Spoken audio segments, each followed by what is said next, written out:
Revisemos el panorama internacional. Estamos en el estudio junto a Soledad Agüero porque al menos en cuanto a la cifra de número de fallecidos, Sole, buenos días, España tiene un respiro.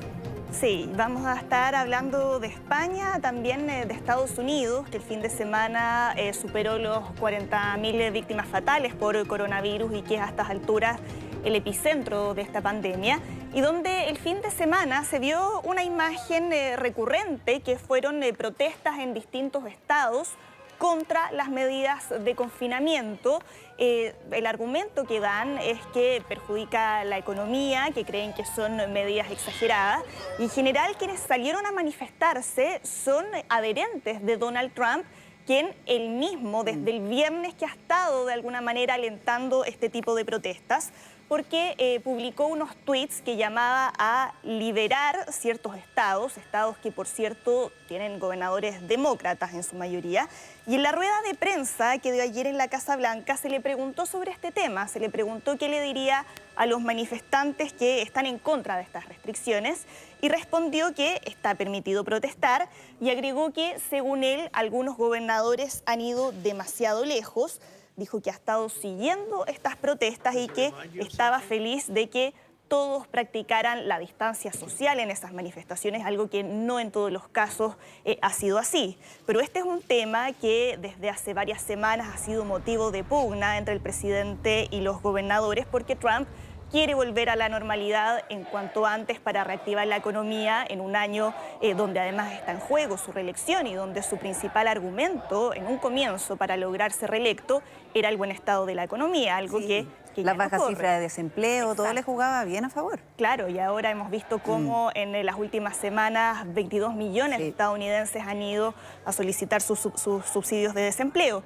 Pero hay una gran parte de gobernadores que todavía dicen que es muy pronto para levantar las medidas de confinamiento y que para levantar esas restricciones se requiere una capacidad de hacer testeos masivos y que no hay todavía disponibilidad de material para eso, aunque Donald Trump en su rueda de prensa de ayer anunció algunas promesas que van en esa dirección, pero expertos advierten que el país todavía no tiene la capacidad para hacer ese tipo de evaluaciones en la escala necesaria. Se necesita también protección suficiente para los trabajadores de la salud y poder hacer un seguimiento a todos aquellos que mantuvieron contactos con quienes resultaron contagiados para así poder aislarlos en un país que hasta el momento ha testeado solo al 1% de su población, por lo cual en todos esos puntos está todavía al debe.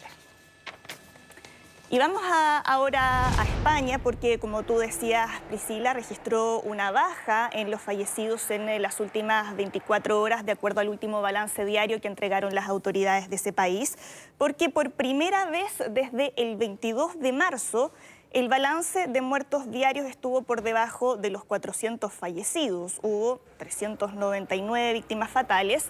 Los contagios también disminuyeron levemente, crecieron, pero muy levemente en comparación al día anterior. En total, España registra 20.852 víctimas por COVID-19. De todas formas, este último balance de cifras diarias es tomado con cautela porque habitualmente los balances que se registran el fin de semana son menores a los que se entrega, por ejemplo, los días martes, porque hay ciertos retrasos con los reportes que reciben desde las regiones. Sí, ahora hay que destacar un punto, porque todo tiene que ver con la evolución que tiene esta enfermedad. Sí. Si se informaron menos muertes, que es bueno, pero por otra parte, más contagios, hay que esperar 1 o 2 semanas cuando comienza a complicarse los cuadros de estas mismas personas. Entonces es muy probable que estos contagiados que se anunciaron en la última jornada estén complicados de aquí a 2 semanas más. Sí, y lo que han recalcado además las autoridades sanitarias es que creen que el pic de contagiados ya se superó, porque si hace un par de semanas se superaban los 900, ahora se ha visto una disminución y creen que habitualmente esto es reflejo de que el efecto que han tenido las medidas de confinamiento que se dictaron desde el 14 de marzo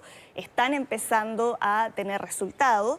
Medidas que Pedro Sánchez, el presidente del gobierno español, busca extender hasta el 9 de mayo y el miércoles va a solicitar esa prórroga al Congreso de los Diputados.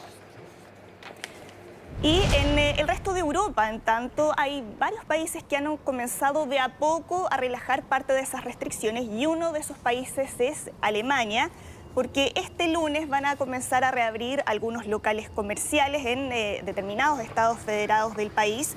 Se están reabriendo aquellos comercios de 800 metros cuadrados, pero siempre manteniendo el distanciamiento social con una distancia mínima de 1,5 metros, pero aquellas reuniones de más de 2 personas siguen estando prohibidas, lo mismo bares y restaurantes que continúan cerrados.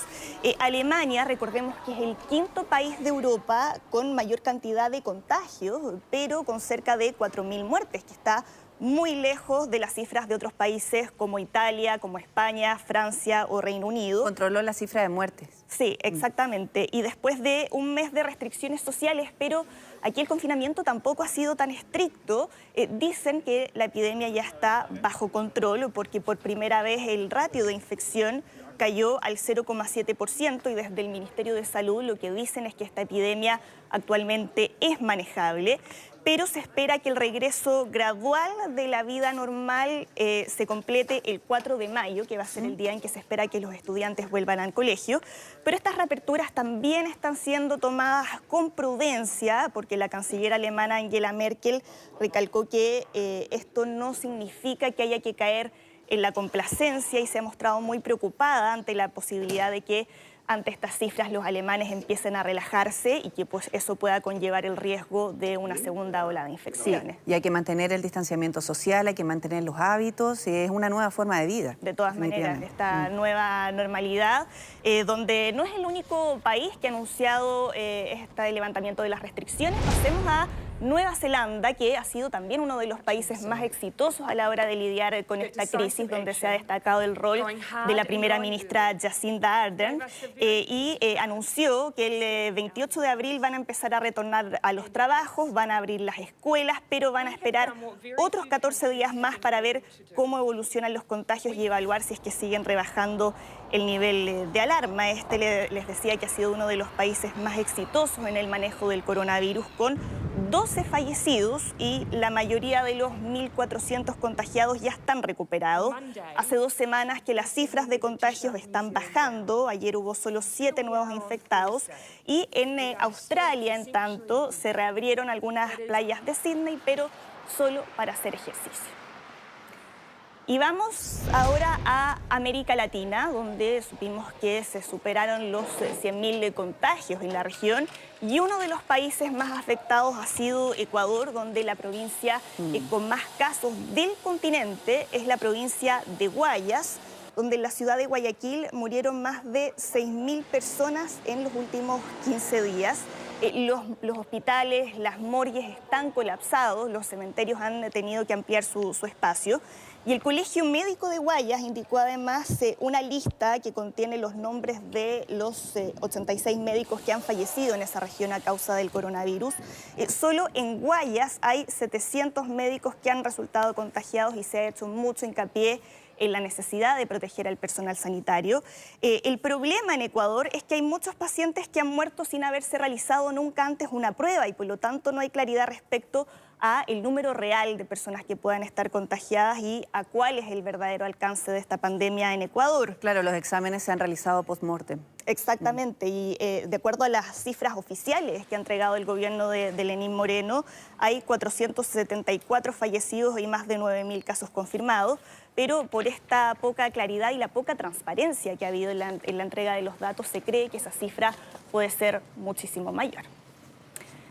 Y seguimos en la región para ir a Brasil con la última actividad del presidente Jair Bolsonaro, que nuevamente desatiende las recomendaciones que se han hecho de distanciamiento social. No, imagínate, mira la aglomeración de personas. Sí, es una manifestación donde estuvieron presentes alrededor de 600 personas frente al cuartel general del Ejército en Brasilia. Y es una manifestación, además, que tenía como fin pedir el cierre del Congreso, incluso con pancartas pidiendo una intervención militar, y donde, como ha sido la tónica desde que se inició el brote de coronavirus en Brasil, Jair Bolsonaro nuevamente salió a criticar a los gobernadores que están defendiendo las medidas de cuarentena para evitar la propagación del virus, y se repitieron escenas similares a las que veíamos de Estados Unidos, de partidarios del presidente Jair Bolsonaro saliendo a protestar contra aquellos estados que han dictado medidas más restrictivas. Les dijo, ustedes tienen la obligación de luchar por su país, cuenten con su presidente para hacer todo lo que sea necesario para que podamos mantener la democracia y garantizar aquello que es más sagrado para nosotros, que es nuestra libertad. Pero el hecho de que Bolsonaro haya participado en esta manifestación ha sido muy criticado por los políticos y los poderes públicos del país. Varios gobernadores firmaron una carta en apoyo al Congreso Nacional. Y en Sao Paulo, que es uno de los estados más afectados por el brote de coronavirus, como les mencionaba, también hubo caravanas durante el día domingo para protestar contra la cuarentena. Y dejamos por algunos instantes la actualidad relacionada con el coronavirus para ir a Canadá con el peor tiroteo que se ha registrado en la historia de ese país. Un hombre de 51 años mató al menos 16 personas, incluyendo a una policía en Nueva Escocia. Fue un tiroteo que comenzó a última hora del sábado. Todavía no está claras las motivaciones del atacante, pero la policía ya anunció que va a abrir una investigación al respecto. Muy bien, muchas gracias, Soledad, porque es necesario también ir actualizando toda la información que llega desde el exterior. De todas maneras. Buenos días. Muy bien, buenos días. Nosotros hacemos una pausa muy breve.